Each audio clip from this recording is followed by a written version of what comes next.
guys, so you had asked how I mix my paints. I use floetrol.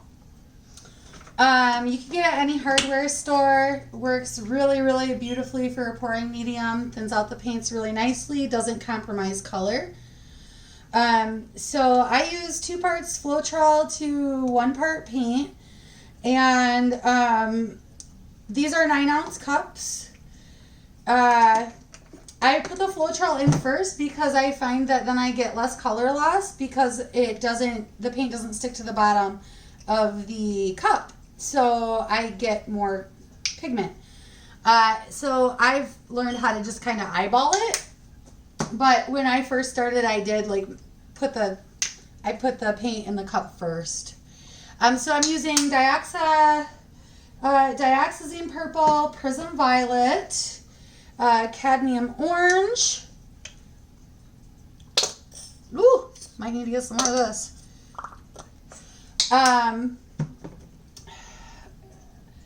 Quinacridone magenta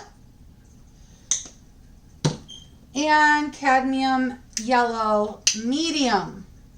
These are like my favorite colors to pour with. So I do 2 parts of the floetrol to 1 part of the paint, and I just mix it really well. And the nice thing about floetrol is that it's made to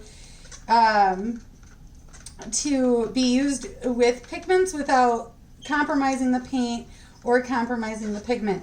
So when it dries, it's basically all that's left is the pigment, is the paint.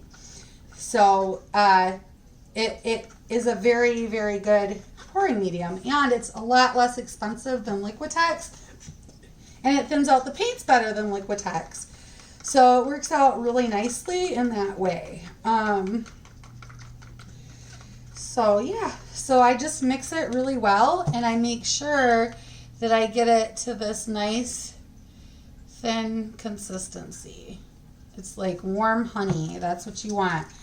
And sometimes you might need to add a little water. Most of the time, I don't even need to add water to get good flow. So usually I just do 2 parts floetrol, 1 part paint, and it works out beautifully. I'm using a larger canvas tonight, so I may need to mix more colors. I love this cadmium orange. It's like a sherbet color. It's so beautiful. And these colors work really nicely together. If you guys saw my Tree of Knowledge, these were the colors that I used on the Tree of Knowledge painting that I did.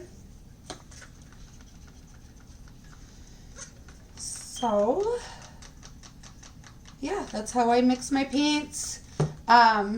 I am going to add about 1 milliliter of water to each one just to be sure. I think this one's thicker.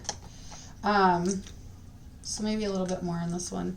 Because you want them to be all the same consistency, really, and you want them to have good flow.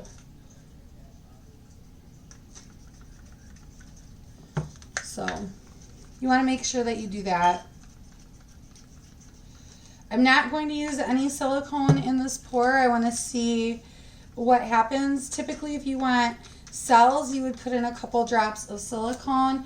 I have several different kinds. I've been using the Cell Magic. It's just 100% silicone oil. That's what you want to make the cells pop really nicely.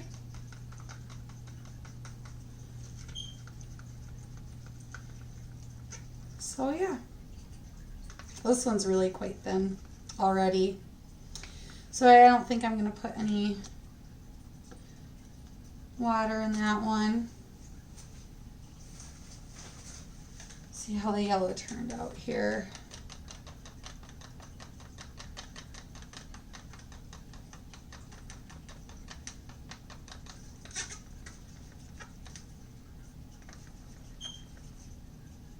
That's pretty thick. So different paints are going to have different viscosities or different thicknesses.